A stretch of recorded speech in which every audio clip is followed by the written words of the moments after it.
Belajar juga di rumah, makan, tidur, nonton YouTube juga di rumah. Namun aku bahagia karena Tuhan menjaga papa, mama, kakak, adik, kami sehat semua. Aku bersyukur padamu Yesus, Engkau baik, sungguh baik untuk selamanya. Aku bernyanyi, aku bersukacita, Tuhan selalu beserta walau di rumah saja.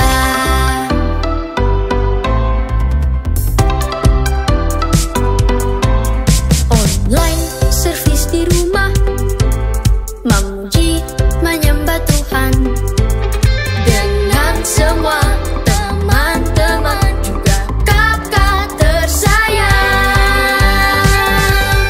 Aku bersyukur padamu Yesus, Engkau baik, sungguh baik untuk selamanya. Aku bernyanyi, aku bersukacita, Tuhan selalu beserta walau di rumah saja.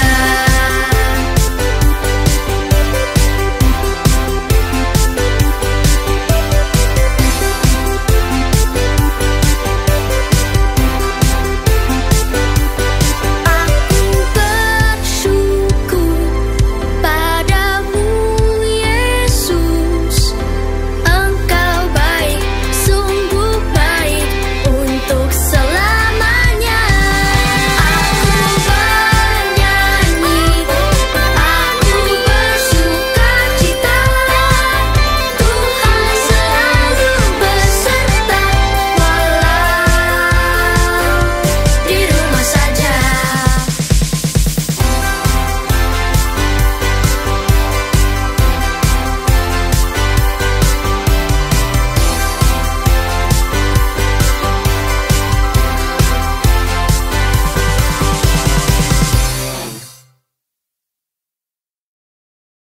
Baik, selamat bergabung bersama dengan kami, orang tua murid SD Bintang Mulia dan juga calon orang tua murid SD Bintang Mulia dalam sesi webinar Open House SD Bintang Mulia yang kedua.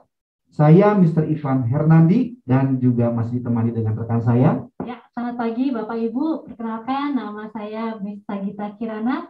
Ya, Mr. Ivan, kali ini kita mau bahas tentang apa ya, Mr. Ivan? Ya, Miss Sagita dan Bapak Ibu, kali ini kita masih akan mendengarkan mengenai kesehatan mental keluarga. Kalau minggu lalu kita mendengarkan pemaparan dari Ibu Charlotte, seorang yang berkecimpung dalam dunia pendidikan. Nah, saat ini kita mau mendengarkan dari seorang psikiater nih ya, dari sisi medisnya. Wah, pasti menarik sekali Mr. Ivan ya, kita mendapatkan paket lengkap ya, Mr. ya. Iya, betul sekali Miss Sagita. Nah, sebelum lanjut kita mau berdoa terlebih dahulu ya. Mari kita sama-sama berdoa. Mari kita berdoa. Bapa dalam surga, terima kasih Tuhan untuk kesempatan saat ini Tuhan kami dapat bersama-sama bergabung dalam webinar Open House SD Bintang Mulia. Tuhan, kiranya Tuhan yang menolong setiap kami, baik kami yang mendengarkan dan juga narasumber yang nanti akan menyampaikan pemaparannya, kiranya semua ada dalam kendali Tuhan.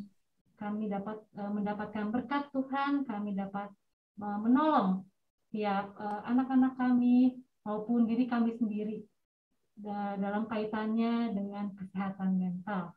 Terima kasih Bapak, kami serahkan waktu kami ke dalam tangan-Mu. Di dalam nama Tuhan Yesus kami telah berdoa. Amin. Ya, Mr. Ivan, sebelum kita memulai webinar, kita akan terlebih dahulu mendengarkan sambutan dari Kepala Sekolah SD Bintang Mulia, Miss Yuliana Ramali. Bapak Ibu, orang tua SD Bintang Mulia yang terkasih, sekaligus orang tua calon siswa SD Bintang Mulia yang saya hormati, perkenalkan saya dengan Miss Juliane, saya kepala sekolah di SD Bintang Mulia. Senang sekali boleh menyapa Bapak Ibu sekalian di dalam rangkaian open house sekolah kami. Bapak Ibu, setiap anak diciptakan Tuhan begitu istimewa, ditempatkan di dalam setiap keluarga juga yang istimewa. Dan dia tidak hanya menciptakan anak-anak kita, dia juga punya satu rancangan yang indah dan terbaik buat setiap mereka.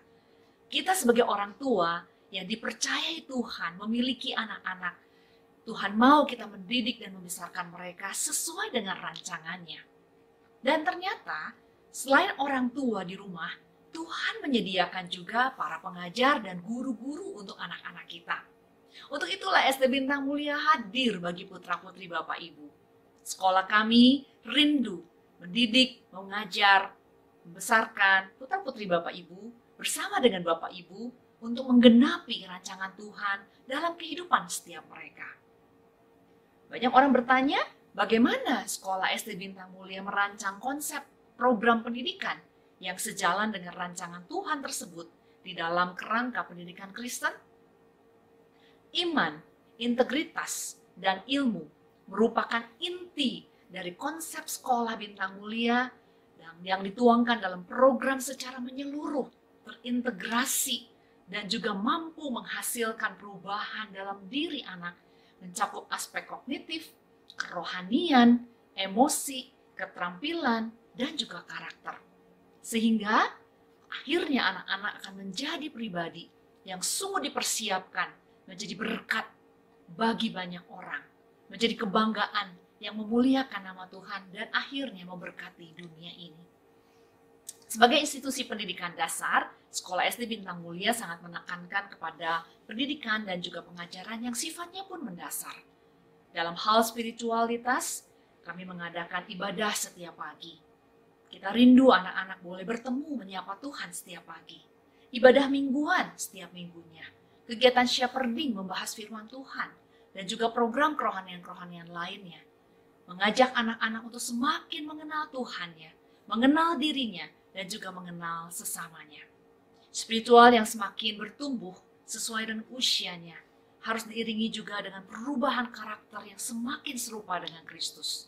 Melalui 12 tema karakter yang diajarkan di sekolah SD Bintang Mulia, kami rindu anak-anak dibentuk semakin menjadi pribadi yang lebih baik, yang sungguh boleh menyenangkan Tuhan. Dan kami percaya dengan hati yang semakin kenal Tuhan, bertumbuh di dalam karakter, kami yakin anak-anak akhirnya pasti rindu untuk memberikan, menunjukkan prestasi belajar mereka di bidang akademik yang juga terbaik. Karena hati mereka sudah mengerti bahwa hidup mereka untuk Tuhan. Dan melalui menunjukkan prestasi belajar yang baik, ini semua akan menyenangkan hati Tuhan. Menyenangkan hati orang tua, menyenangkan hati guru, dan sekaligus juga menjadi kepuasan buat dirinya. Banyak sekali sinergi program antara kerohanian, pengembangan karakter, dan juga akademik yang SD Bintang Mulia rancang dan sajikan untuk anak-anak. Agar anak-anak boleh menikmati proses belajar, baik saat onsite sebelum pandemi ini, baik selama pandemi ini berlangsung dalam bentuk home-based learning, maupun nanti kalau satu saat Tuhan mengizinkan kita bisa kembali onsite, sehingga anak-anak boleh tetap di dalam musim apapun. Sesuai moto sekolah kami, Learning for Life is Fun. Belajar merupakan satu hal yang menyenangkan dan bisa belajar seumur hidup. Mari Bapak Ibu, jangan tunggu lagi. Ayo segera daftarkan putra-putri Bapak Ibu, khususnya yang naik ke kelas 1 SD Bintang Mulia, yang genap usianya 6 tahun pada tanggal 30 Juni 2022. Periode Early Bird dengan diskon khusus bagi Bapak Ibu yang mendaftar mulai tanggal 16 September sampai 30 September. Mari segera, jangan buang dan jangan ketinggalan peluang ini. Segera menghubungi helpdesk kami di bawah ini. Segera Bapak Ibu setelah acara kita hari ini. Saya tunggu kehadiran dan kedatangan Bapak Ibu di sekolah kami. Tuhan Yesus memberkati kita semua. Salam sehat, Indonesia terus bertumbuh dan maju. Anak-anak diberkati Tuhan. Salam.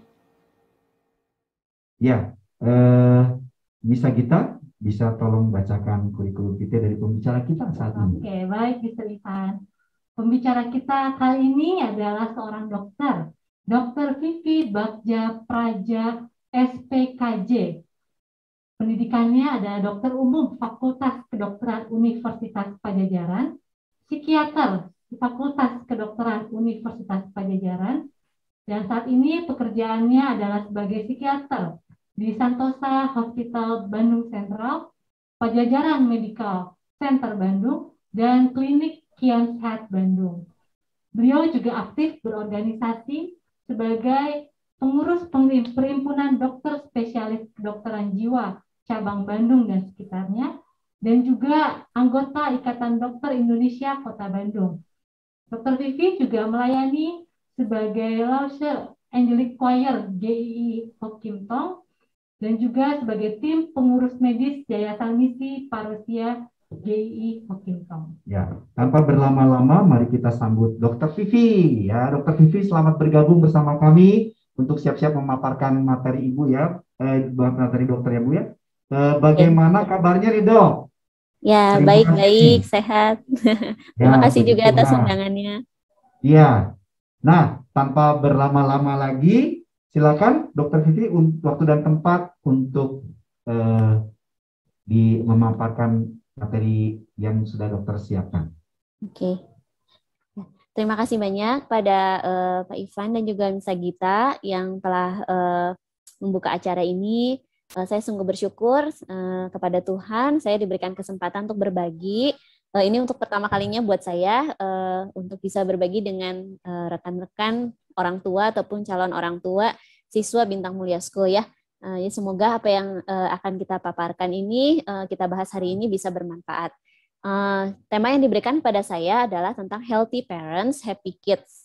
Nah, jadi kita akan mulai membahas khususnya di dalam masa pandemi ini.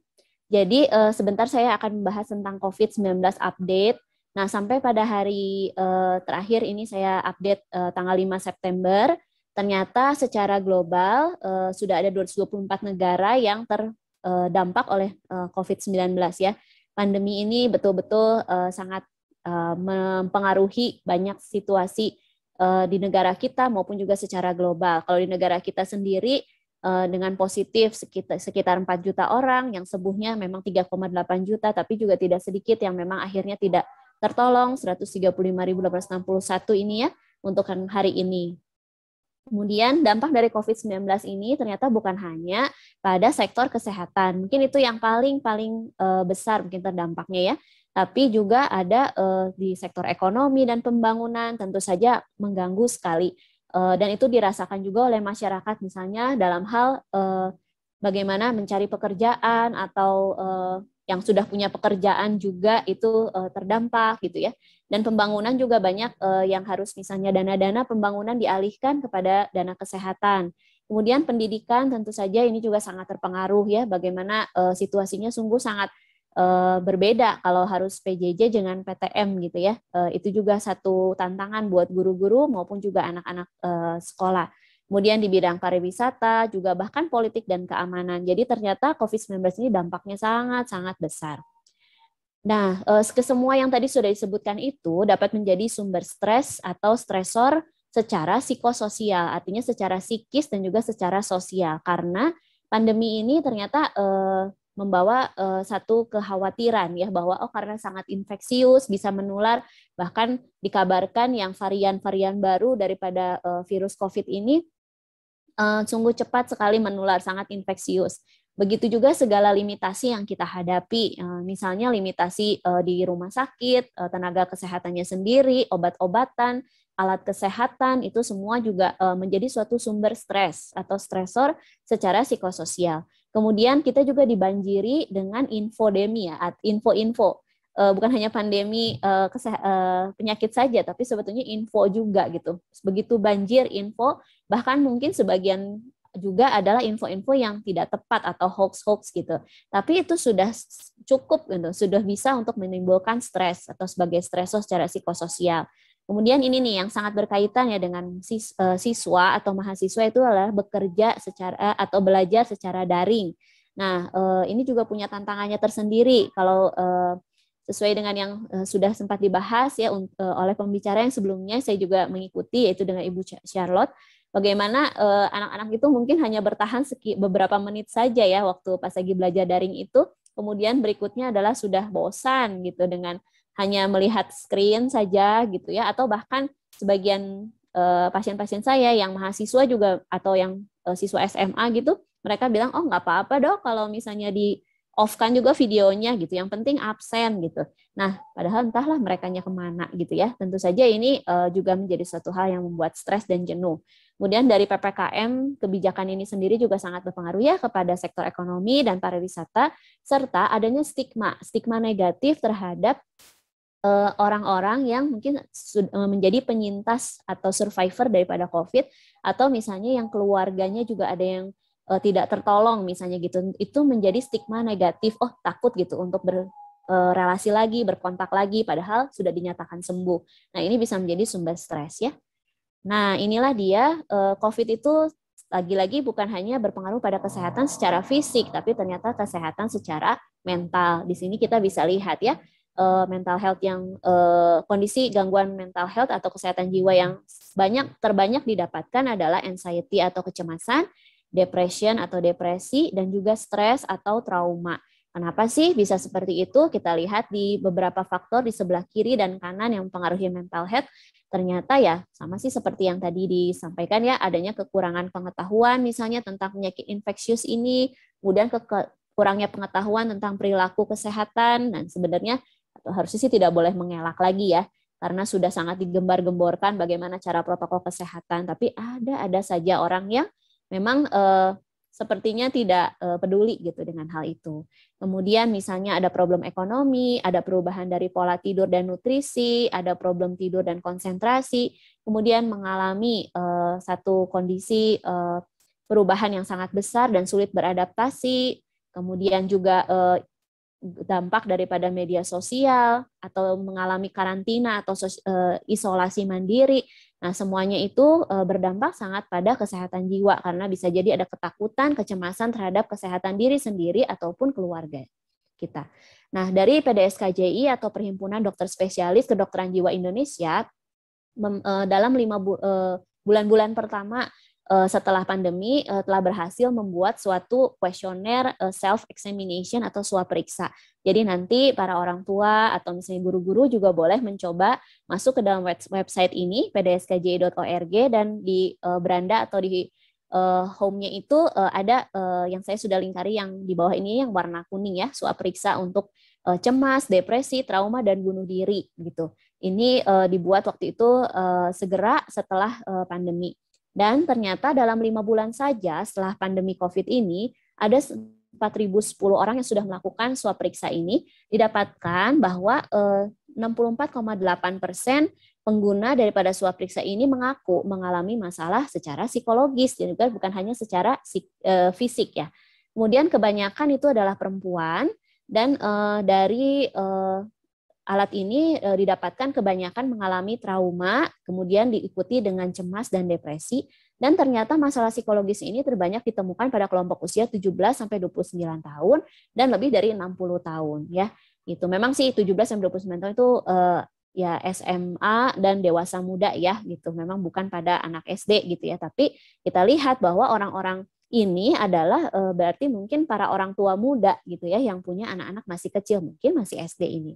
Dan juga ternyata yang sebelah kanannya ini bukan hanya sampai depresi, tapi juga ada pikiran atau ide untuk bunuh diri gitu. Karena 15% memikirkan lebih baik mati, itu setiap hari memikirkan itu. Dan bunuh diri ini sebenarnya kan bukan solusi gitu ya, tapi adalah gejala penyakit gitu. Nah jadi sebetulnya kalau sudah mau ke arah begini-begini ya harus segera cepat-cepat untuk ditolong. Nah, jadi dampak pandemi tadi sudah saya sebutkan kepada sektor kesehatan, ekonomi, dan pendidikan ini bisa berimbas juga pada kesejahteraan dalam keluarga.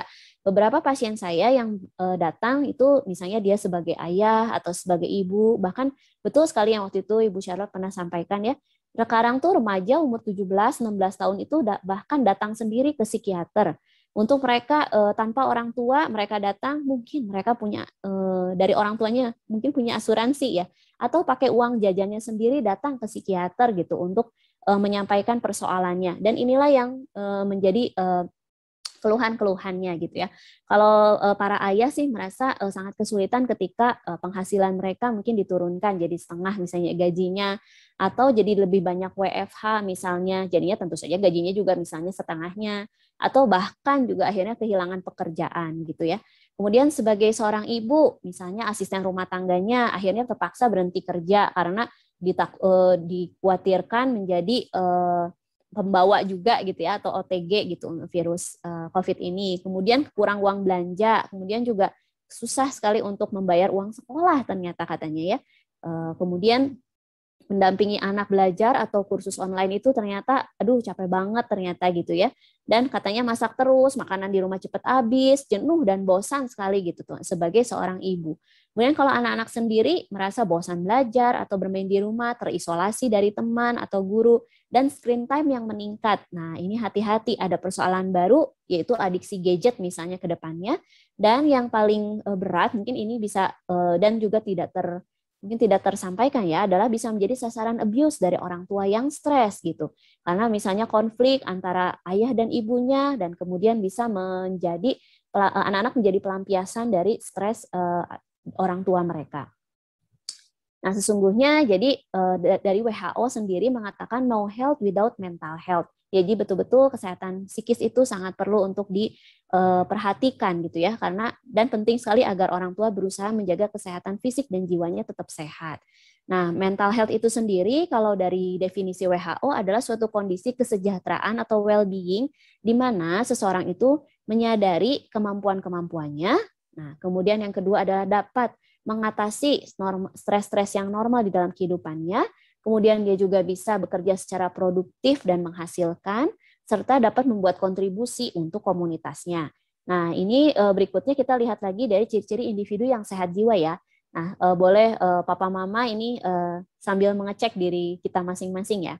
Yang pertama, apakah seorang Papa atau seorang Mama punya sikap yang positif pada dirinya sendiri. Jadi, hendaknya bisa menerima dirinya dengan baik, menerima diri sendiri dengan baik dan menyadari kelebihan maupun kekurangan diri.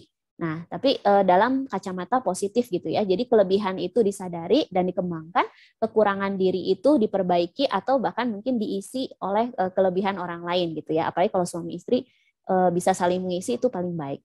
Kemudian yang kedua, seorang individu yang sehat jiwa itu, seorang papa mama yang sehat jiwa itu adalah yang tumbuh kembang dan tetap beraktualisasi diri. Jadi kita itu sebagai manusia, seorang individu akan tetap terus bertumbuh dan berkembang. Mungkin sebenarnya kalau bertumbuhnya itu secara milestone, sebenarnya kalau anak-anak yang paling pesat ya gitu. Kalau orang tua sih udah enggak. Tapi berkembangnya itu masih tetap ya secara psikis, terutama secara kedewasaan. Nah, yang terus bisa mengalami perubahan atau perkembangan, mengekspresikan potensi bakat yang ada dalam dirinya. Kemudian nilai atau ciri yang ketiga adalah integrasi, yakni menyadari yang ada dalam dirinya adalah satu kesatuan yang utuh dan mampu bertahan terhadap stres dan dapat mengatasi kecemasan yang ada. Ini berhubungan dengan mekanisme coping atau resiliensi. Jadi resiliensi itu suatu ketahanan untuk bisa pulih terhadap situasi yang membuat stres gitu, yang membuat ketegangan, dan dapat memikirkan cara-cara yang produktif, cara-cara yang kreatif, cara-cara yang tepat untuk mengatasi stresnya itu. Sangat penting sekali kita sebagai seorang individu dewasa terus untuk bisa mengembangkan mekanisme coping yang sehat dan resiliensi.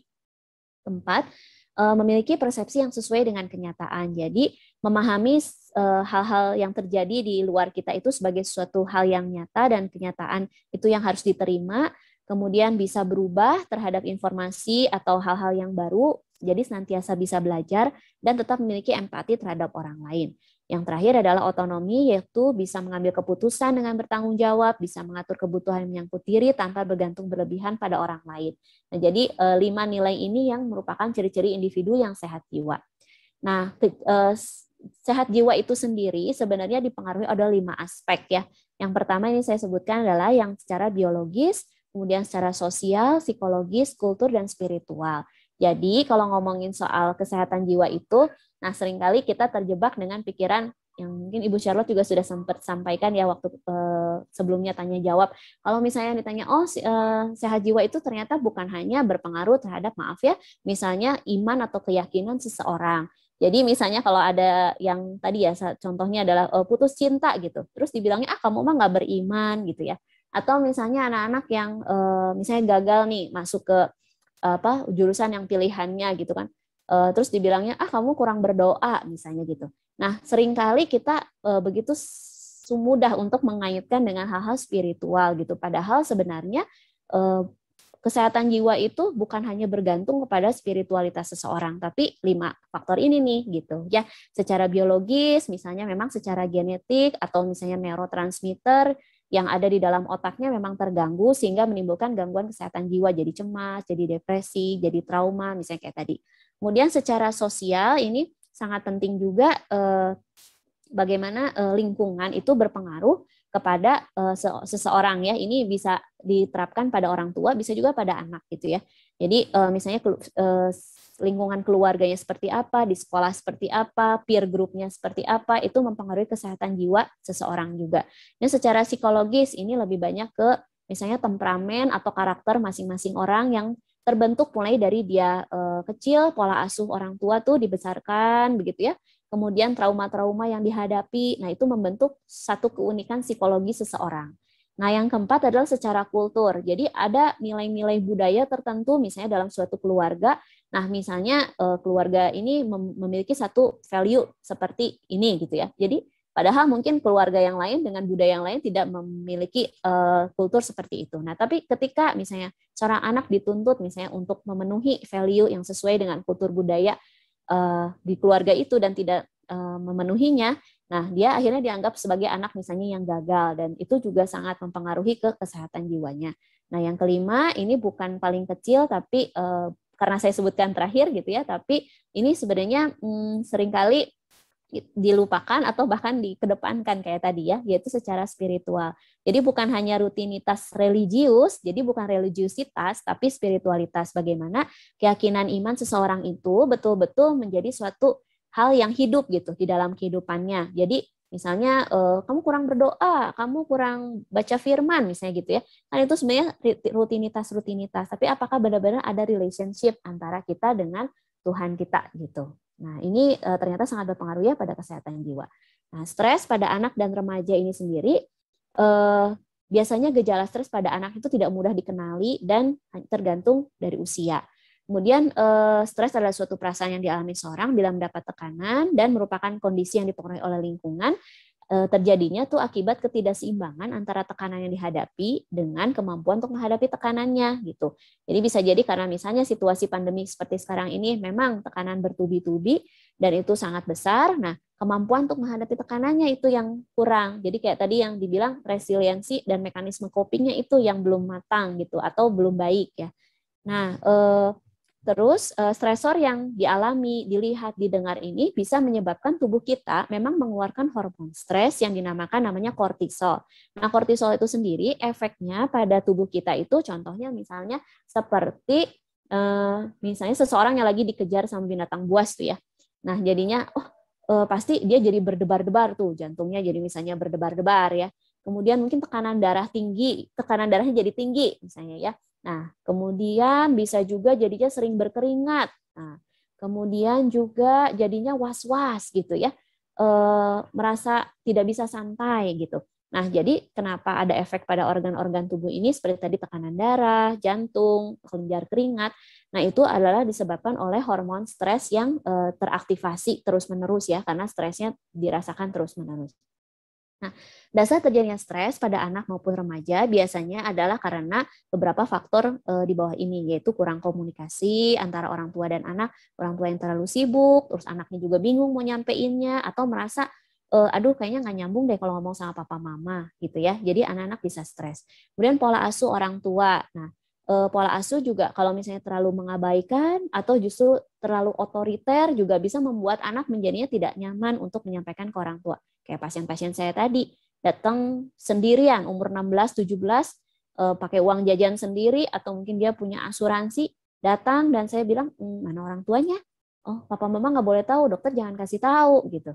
Waduh, saya lihat mereka masih butuh supervisi ya. Jadi biasanya ada penanganan khusus buat kondisi-kondisi seperti yang barusan. Kemudian adanya tuntutan orang tua kepada anak gitu. Kamu harusnya bisa dong mengerjakan ini, harusnya bisa dong mengerjakan itu ya. Tentu saja biasanya orang tua juga ini adalah orang tua yang mungkin sudah stres sehingga ya tadi melampiaskan kepada anak menuntut terlalu banyak. Kemudian anak-anak dengan tekanan sosial, dari tekanan yang dari sosialisasi dan lingkungannya, kemudian juga bisa jadi karena hubungan anak dengan teman-temannya, misalnya ada bullying, dan hati-hati sekarang ini kan screen time meningkat ya, jadinya buat anak-anak. Nah, jadinya mungkin saja juga bullying itu bisa terjadi secara cyberbullying. Nah, ini juga kita harus waspadai karena kadang-kadang anak-anak nggak cerita sama papa mama, ternyata mereka dibully lewat cyber. Kemudian aktivitas yang padat pada anak dan mungkin juga masalah malnutrisi. Nah, tanda stres pada anak dan remaja ini berbeda ya tergantung usia, masa balita, usia sekolah, dan masa remaja. Ini yang saya lebih bahas adalah yang kalau di usia SD, yaitu usia sekolah, sering cemas dan takut, terus malah jadi sering ngebantah, nggak mau kooperatif, jadi takut terhadap perubahan yang terjadi di sekitar, berubah pola tidurnya, dan juga berubah pola makannya. Kemudian dia jadi menyendiri, menarik diri dari lingkungan ataupun dari pergaulannya. Itu perubahan kepribadian yang mendadak juga itu juga bisa ditandai gitu, bisa menjadi satu ciri yang bisa dikenali sebagai tanda stres pada anak ya gitu. Yang tadinya misalnya orangnya pemalu gitu, terus tahu-tahu jadinya kok galak banget. Nah, itu juga bisa jadi satu tanda anak yang stres. Nah, ini secara umum pada anak dan remaja seperti ini ya, jadi anaknya jadi rewel, mudah tersinggung, ngamuk, sering lemes, cepet capek gitu. Biasanya kok anaknya ini ceria, suka berorganisasi gitu, misalnya suka ikut ini dan itu, ternyata enggak capek, enggak gitu. Jadi beda banget gitu ya semangatnya. Sulit tidur, kurang nafsu makan, mungkin dia juga bisa cerita, bisa ada mimpi buruk, jadi pendiam atau malah tadi berubah jadi agresif, banyak keluhan fisik yang berbeda-beda, enggak jelas, dan terus-menerus main gadget. Kemudian punya banyak ketakutan, terus tiba-tiba jadi lebih ketakutan gitu kalau ditinggal sendiri, jadi kayak cemas berpisah gitu ya. Kemudian sering khawatir dengan kesehatannya, banyak ketakutan baru, menurun minat terhadap aktivitas tertentu, dan sering terlihat sedih atau menangis. Malah juga saya mendapati beberapa orang tua yang datang konsultasi kepada saya, yaitu anaknya katanya tiba-tiba bilang, aduh Ma, saya mau bunuh diri aja. Ada juga yang berani bilang gitu sama orang tua, kemudian misalnya ketahuan lagi jeduk-jedukin kepala gitu ya di tembok di kamar. Nah, ternyata ya sampai seperti itu yang mereka hadapi ya anak-anak ini. Nah, jadi ini ada beberapa masalah psikososial pada anak dan remaja ya selama pandemi COVID. Yang tadi saya juga garis bawahi adalah peningkatan kekerasan ya. Ternyata banyak yang mengalami abuse dari orang tua yang stres kepada anak. Dan ini mungkin guru-guru juga perlu untuk membantu mendeteksi gitu dan mencoba menolong anak-anak ini kalau memang mereka didapati kelihatannya ada kekerasan gitu ya. Kemudian dengan anak belajar di rumah sebagai dampak penutupan sekolah, nah memang sih kita bisa punya berbagai teknologi ya yang canggih, sekarang kita bersyukur, tapi sebenarnya ya memang bisa dibilang kita nggak siap atau kita nggak nyaman sebenarnya menghadapi kondisi ini. Dan tadi anak bisa mengalami stres dan bosan, kemudian tidak cepat diatasi gitu. Karena ya sama orang tuanya juga lagi stres juga. Kehilangan hubungan sosial dan walaupun sulit tapi penting sebenarnya belajar di rumah itu ya, karena kemarin-kemarin itu angka kematian bahkan pada kasus anak juga akibat pandemi COVID ini tinggi. Nah, rencana dampak pembukaan sekolah kembali pada saat pandemi COVID ini memang risiko penularannya sangat tinggi untuk di sekolah dengan PTM, tapi ya sekarang ini masih sedang dipersiapkan. Nah, ini masih jadi pro dan kontra, dan berharap nanti ada makin banyak kebijakan dan juga persiapan-persiapan dari sekolah ya yang bisa mendukung untuk hal ini kalau memang pemerintah sudah menggolkan ya. Nah, jadi sekarang ini kita lebih ke aplikasi bagaimana membantu anak remaja untuk menangani stres. Ada 2 teknik. Yang pertama, teknik dengar, nyaman, dan yakinkan. Yang kedua adalah teknik remember.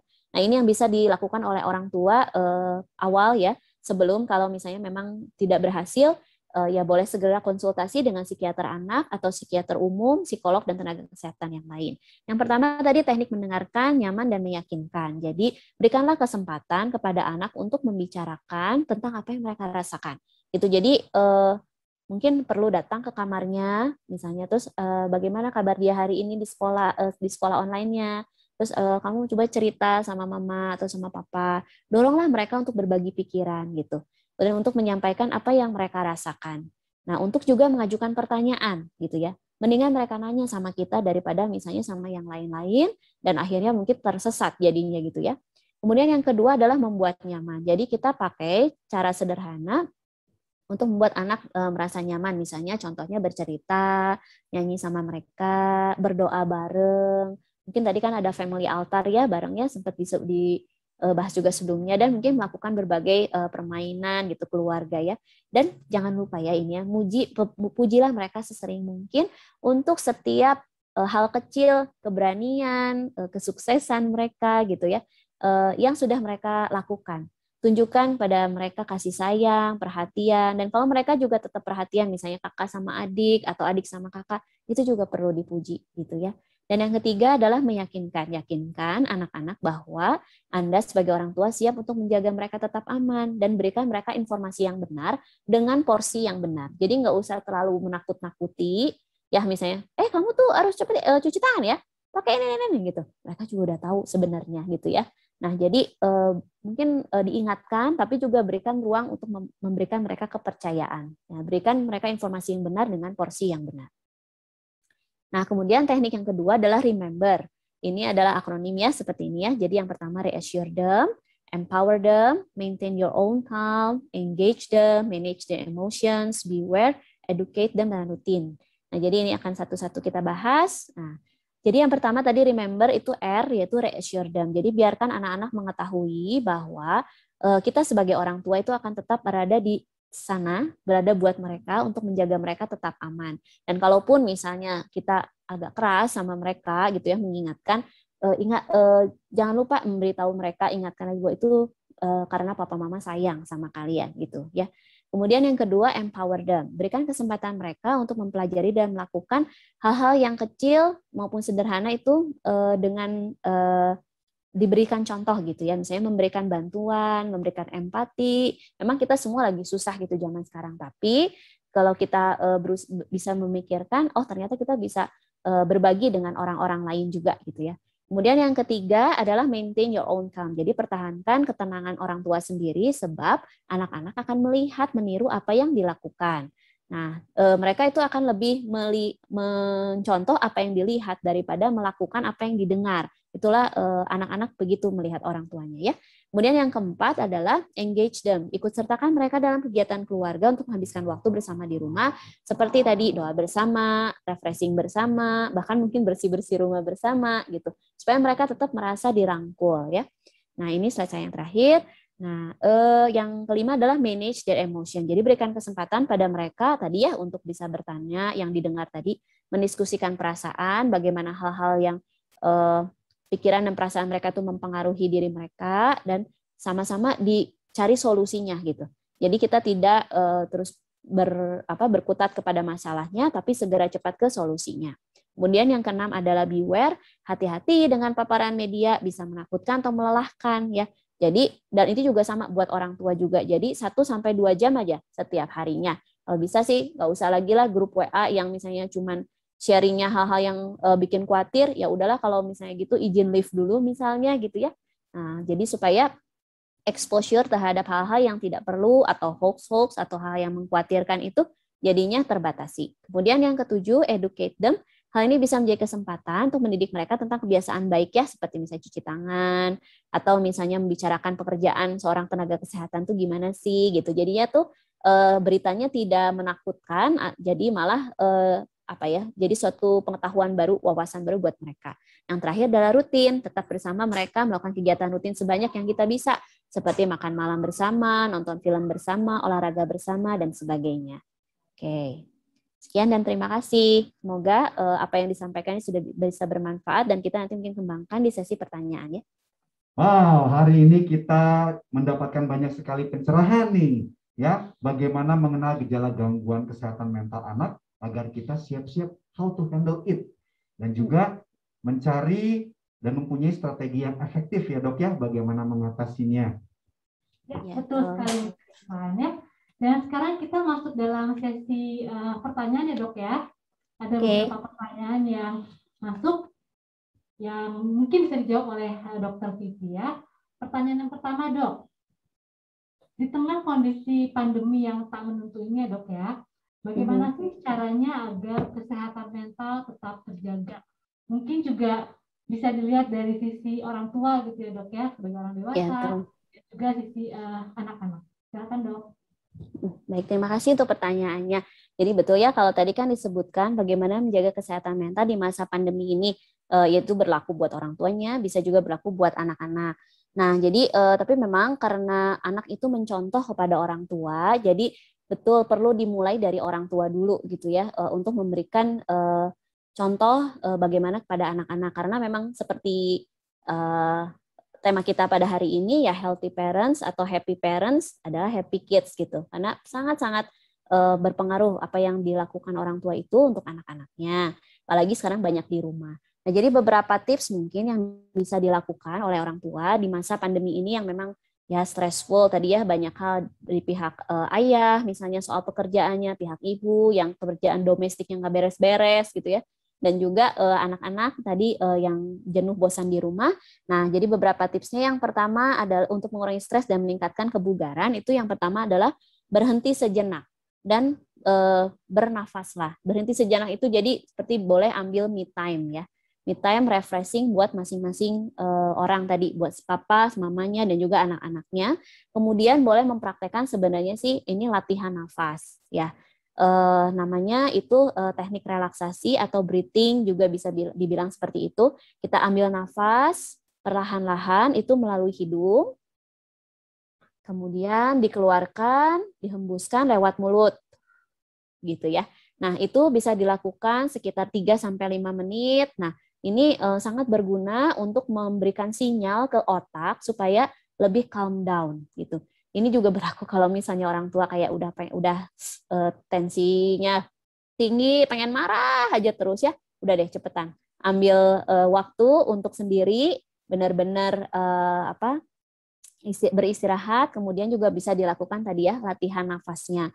Jadi ambil nafas lewat hidung, hembuskan lewat mulut, itu dilakukan berulang kali sampai iramanya dapet, dan bayangkan ketika menghembuskan nafas itu ketegangan, kemarahan itu semua juga seperti dikeluarkan gitu, dihembuskan keluar ya. Nah, kemudian selain itu bisa juga sih diikuti dengan namanya relaksasi otot gitu ya, yang secara progresif. Nah, ini ada tekniknya juga.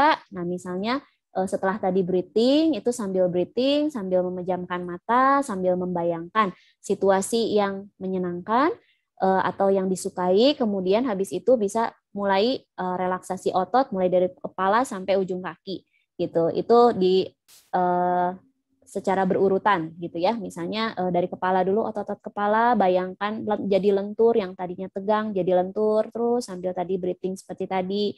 Kemudian habis itu di otot wajah, kemudian otot leher, dada, perut, paha, kaki gitu.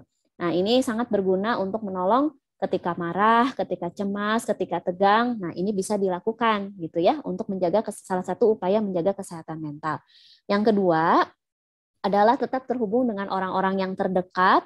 Nah, jadi bicaralah kepada orang yang pilih-pilih gitu, orang yang bisa membangun, orang yang positif, jadi yang nggak ngomporin gitu ya. Meskipun memang sekarang ini cuma bisa lewat telepon atau misalnya lewat video call, nggak apa-apa. Kita justru manfaatkan teknologi yang ada ya. Jadi jangan jadinya makin di dalam masa pandemi ini makin terisolir karena tidak mau kontak gitu, malas kontak. Kita harus tetap terhubung dengan orang-orang yang terdekat dengan cara tadi ya secara daring misalnya. Kemudian yang ketiga, tetaplah jaga rutinitas kehidupan yang sehat. Jadi mungkin ini hal yang sepele yang saya mau bilang ya, misalnya bangun, tidur, dan pergi tidur pada waktu yang sama setiap hari, kemudian mandi dalam jam yang sama, hampir mirip lah setiap hari, makan, minum yang teratur, olahraga yang teratur. Nah, sebenarnya hal itu mungkin terdengar sepele, tapi kalau betul-betul dilakukan, itu akan menolong jam biologis di dalam badan kita itu jadinya teratur. Kalau jam biologis kita itu teratur, biasanya mood kita juga jadinya lebih baik gitu. Nah, tadi kualitas tidur juga, misalnya kalau tidurnya terbiasa jam segitu, bangunnya jam segitu, nah itu juga biasanya badan jadinya kalau tidurnya berkualitas, jadinya moodnya tuh baik gitu besoknya untuk siap menghadapi dinamika kehidupan besoknya gitu ya. Nah, kemudian sisihkan waktu untuk melakukan hal-hal yang disukai. Ya, jadi hobi wajib tetap harus dilakukan. Nah, misalnya tapi kalau hobinya traveling gimana tuh, Dok? Nah, mungkin berarti harus cari juga hobi yang lain yang kreatif atau temukan hobi yang baru, misalnya berkebun gitu misalnya ya, atau saya waktu kemarin juga sempat belajar hidroponik gitu misalnya. Terus atau misalnya cari-cari lagi resep masak gitu ya. Atau mungkin hal-hal yang lain lah, hobi-hobi yang baru ya. Jadi supaya itu menjaga kesegaran mental kita gitu. Kemudian tadi jangan lupa screen time jangan terlalu lama, 1-2 jam aja ya. Nah, berikutnya adalah jangan lupa juga berbaik hati pada diri sendiri dan juga kepada orang lain. Nah, jadi kita perlu sih jangan menuntut terus ya sama diri sendiri, harus begini, harus begitu. Tadi kalau misalnya orang tua, jangan pikir, maksudnya saya tadi kan bilang orang tua tuh harus tipsnya, triknya gini ke anak ya. Jadi saya tahu orang tua juga lelah. Saya juga tahu orang tua juga kadang, nggak tahu lagi harus bagaimana gitu ya. Nah, jadi berbaik hatilah pada diri sendiri, tidak terus menuntut diri sendiri itu sempurna, diri sendiri itu misalnya harus selalu jadi orang tua yang baik, nggak pernah salah, nggak pernah marah, nggak ya. Marah, sedih, kecewa, takut itu sangat wajar. Nah, akuilah itu dan bangkitlah segera gitu. Akui itu, ambil waktu sejenak untuk istirahat dan bangkitlah juga segera gitu ya. Kalau perlu memang cari orang yang tadi bisa diajak bicara atau bahkan mungkin ke psikiater untuk bisa menyampaikan apa yang benar-benar jadi beban yang berat itu gitu. Nah, penting sekali buat orang tua ya, karena kalau enggak kayak tadi kan bisa aja jadi melampiaskan pada anak-anak, jadinya abuse gitu kepada anak-anak ya. Nah, terus udah gitu berbaik hati juga pada orang lain. Nah, kita juga perlu berempati pada orang lain, karena kalau misalnya kita tuh berbuat baik pada orang lainnya, itu akan menolong harga diri kita dan juga perasaan kita berguna itu meningkat gitu. Nah, itu juga akan menolong mood kita jadinya lebih baik ya. Gitu. Jadi kita juga berbagi sama orang, nggak perlu misalnya kita berkelimpahan dulu gitu, nggak. Jadi apa yang bisa kita bagilah sedikit demi sedikit aja gitu. Berbagi perhatian boleh, misalnya berbagi makanan ya boleh, misalnya gitu ya. Karena dengan menolong orang lain itu kita merasa diri berguna dan itu membuat mood kita juga jadi lebih baik. Nah, kalau misalnya memang setelah melakukan hal-hal yang tadi itu tapi masih juga merasa sulit, nah jangan ragu untuk cari kebantuan kepada profesional kesehatan ya. Misalnya kepada psikiater atau kepada psikolog misalnya, boleh gitu. Atau misalnya mau ke rohaniwan dulu juga boleh gitu. Yang penting perlu untuk mengakui hal itu, menceritakannya pada orang lain dan menerima bantuan yang diperlukan. Jadi nggak usah rasa malu gitu kalau misalnya perlu bantuan gitu ya. Kita semua pasti kok pernah merasa down ya. Jadi perlu untuk kita dibantu sama orang. It's okay. It's okay to not be okay. Oke, gitu.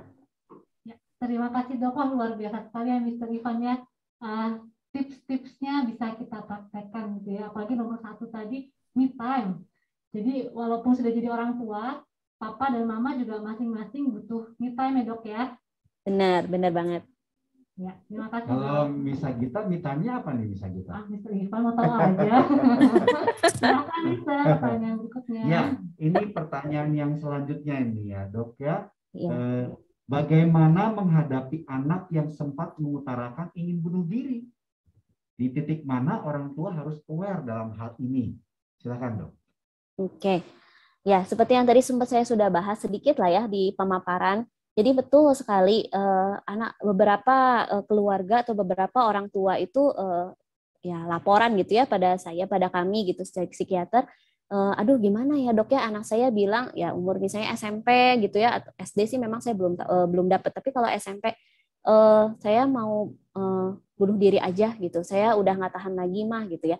Itu tuh mereka akhirnya bilang, dan misalnya abis itu mereka misalnya menunjukkan mereka misalnya pernah cutting gitu misalnya ya, atau misalnya ya tidak mengaku tapi misalnya kelihatan sama orang tuanya jeruk-jerukin kepala tuh ke tembok gitu misalnya ya, memang melukai diri, jadi belum sampai ke melakukan tadi ya suicide atau bunuh diri, tapi sudah self harm juga gitu. Nah, jadi benar-benar orang tua harus aware dalam hal ini, kemudian ya memang merangkul mereka dengan cara ya tadi dengarkan gitu. Apa sih yang mereka rasakan, apa yang mereka pikirkan. Terus malah bisa tanya kalau udah rada gede gitu ya, kamu misalnya sebetulnya membutuhkan apa yang bisa papa mama bantu, apa yang bisa papa mama tolong gitu. Nah, supaya mereka akhirnya jadinya spesifik gitu kan ngomong sama kitanya. Mereka tuh maunya apa gitu sebenarnya. Atau mereka mungkin nggak ngerti, nggak tahu, ya nggak apa-apa. Dirangkul dulu, tetap tunjukkan perhatian dan kasih sayang. Tetap puji mereka untuk hal kecil yang mereka udah buat gitu ya. Dan tekankan bahwa ya bunuh diri itu bukan solusi gitu ya.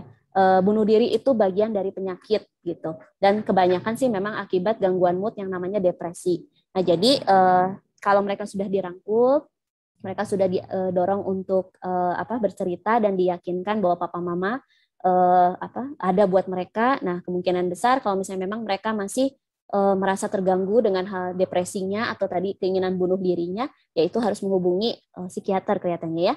Kalau mungkin hal-hal itu sudah perlu untuk diobati soalnya. Kalau biasanya si depresinya udah cukup berat tarafnya gitu. Ya, terima kasih dok. Ya mungkin yang tadi ya didengarkan, dibuat nyaman, diyakinkan ya dok ya. Ya. Nah, pertanyaan selanjutnya nih dok. Bagaimana mempersiapkan anak-anak menghadapi usia remaja atau dewasa awal dalam menghadapi tekanan khususnya di masa pandemi yang sulit untuk kuliah dan sulit cari kerja karena pandemi dok? Ya. Memang ini tidak mudah ya untuk dilakukan ya.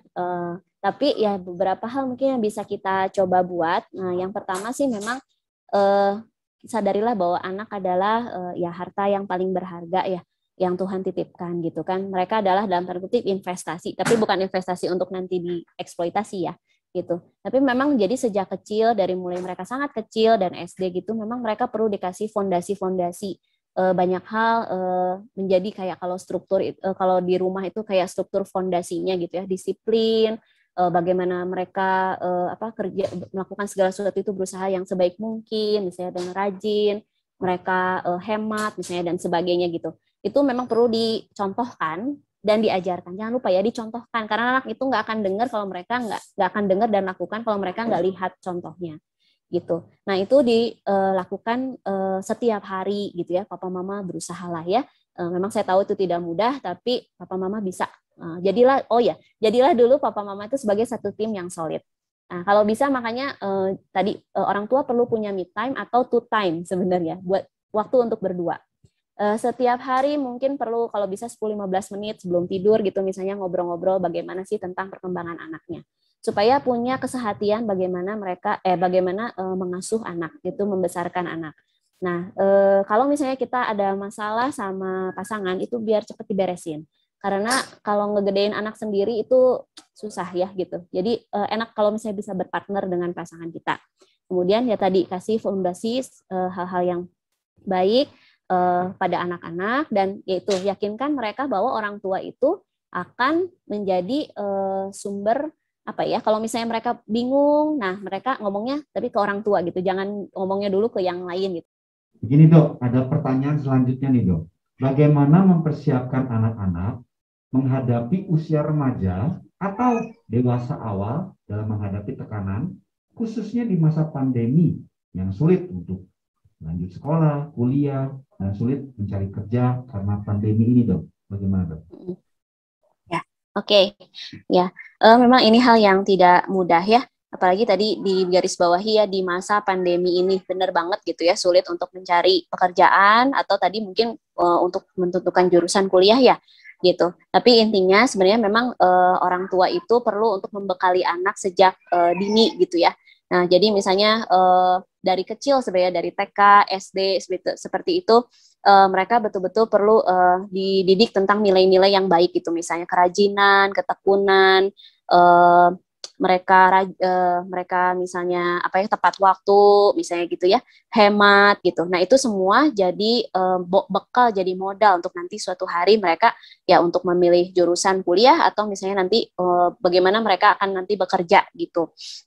Nah, itu penting sekali mempersiapkan mereka hal-hal yang seperti itu. Kemudian ya itu anak-anak juga sebetulnya mereka Tuhan pasti kasih potensi atau bakatnya ya masing-masing gitu. Jadi bukan potensi apa yang dicita-citakan sama orang tua pada anak diterapkan, tapi memang tugas orang tua adalah mendampingi anak-anak menemukan apa yang jadi potensi dan bakat mereka, kemudian dikembangkan sesuai gitu dengan apa yang Tuhan titipin sama mereka. Nah, jadi nanti kalau untuk jurusan kuliahnya atau misalnya pilihan pekerjaannya, nah itu disesuaikan dengan apa yang menjadi passion mereka, jadi potensi mereka, jadi bakat mereka gitu. Jadi kalau menurut saya sih ini kan banyaknya nanti orang tua dari siswa SD Bintang Mulia ya gitu. Jadi mulai dari sekarang nih gitu untuk disiapkan kayak seperti tadi nilai-nilai value-value-nya. Kemudian yang kedua adalah bagaimana mendampingi mereka menemukan potensi atau bakatnya masing-masing gitu. Dan jangan misalnya kita masih berpikirnya dengan cara pikir yang lama ya. Jadi misalnya, contoh pas lagi zaman saya mungkin ya. Kalau jurusan IPA itu lebih baik daripada jurusan IPS misalnya gitu ya, atau bahasa gitu. Atau misalnya apalagi ya, ya pokoknya harus jurusan IPA lah supaya bisa masuk kemana-mana. Menurut saya sih hal-hal seperti itu, apalagi zaman sekarang nggak usah gitu, nggak usah dipaksakan gitu kan. Nah, apa yang jadi bakat mereka aja, nah itu dikembangkan gitu, ditemukan potensinya dan dihargai semuanya itu sama nilainya, sama baiknya gitu. Ini tuh jawabannya. Terima kasih Dok untuk jawabannya. Dan Mr. Ivan gimana? Masih ada pertanyaan lagi, Mr.? Ya. Waktunya bagaimana, Mr.? Saya waktu kita terbatas ya, Dok ya, Bapak Ibu. Saya yakin sesi ini telah menjadi berkat bagi kita semua yang mendengarkan. Dr. Vivi, mungkin ada closing statement yang mau disampaikan? Silakan, Dok. Oke, baik. Ya, terima kasih sekali. Saya sangat bersyukur sama Tuhan dan juga kepada Bintang Mulia ya untuk kesempatan yang diberikan. Semoga apa yang sudah disampaikan bermanfaat. Nah, yang saya ingin sampaikan adalah tadi ya, sebagai orang tua, it's okay kalau misalnya merasa lelah dan susah dalam masa pandemi ini, tapi jangan patah semangat. Ayo cepat bangkit lagi. Anak-anak membutuhkan kita, mereka mencontoh kita. Jadi jadilah orang tua yang sehat secara fisik, secara psikis, dan Tuhan pasti akan menolong, membantu kita ya di dalam membesarkan anak-anak yang Tuhan titipkan. Mereka itu investasi atau titipan Tuhan yang paling berharga untuk kita semua. Jadi bersemangatlah, pasti bisa Tuhan menolong, menyertai. Oke. Ya, terima kasih Dok. Sekali lagi kami ucapkan untuk kesediaannya hadir dalam webinar Open House SD Bintang Mulia. Kiranya Tuhan terus memberkati pelayanan Dr. Vivin. Amin. Terima kasih. Ya, sebelum kita mengakhiri webinar ini, mungkin Mr. Ivan bisa tutup dalam doa dulu, Mr. Ivan. Silahkan, Mr. Ivan. Ya, mari kita sama-sama berdoa untuk menutup acara webinar kita. Okay. Tuhan Yesus, terima kasih buat waktu yang singkat ini, namun kami belajar banyak bagaimana kami bisa mengenali, men-screening gangguan-gangguan mental dalam keluarga kami, dalam anak-anak, agar kami bisa segera mengatasinya. Kami memohon hikmat-Mu Tuhan untuk kami semua yang menjadi orang tua, agar kami diberi hikmat, pengurapan Tuhan, agar kami bisa menjaga keluarga kami tetap terpelihara, keluarga kami tetap sehat secara mental, sehat secara rohani, dan berbahagia karena Tuhan ada di dalam keluarga kami. Terima kasih Kau yang memberkati pembicara kami pada saat ini, Dr. Vivi. Kiranya Tuhan memberkati pelayanannya, pekerjaannya, menjadi berkat bagi banyak orang. Terima kasih Tuhan Yesus. Kami menutup acara webinar ini dalam nama Yesus kami berdoa. Amin. Nah, Amin. Terima kasih banyak. Ya, terima kasih Dok. Terima kasih ya. Bapak Ibu yang sudah berkenan untuk join dalam webinar mulai dari sesi 1 sampai dengan sesi yang kedua ini. Kiranya apa yang kita dengarkan bisa bermanfaat dan menjadi berkat. Tuhan Yesus memberkati kita semua. Ya, Tuhan Yesus memberkati.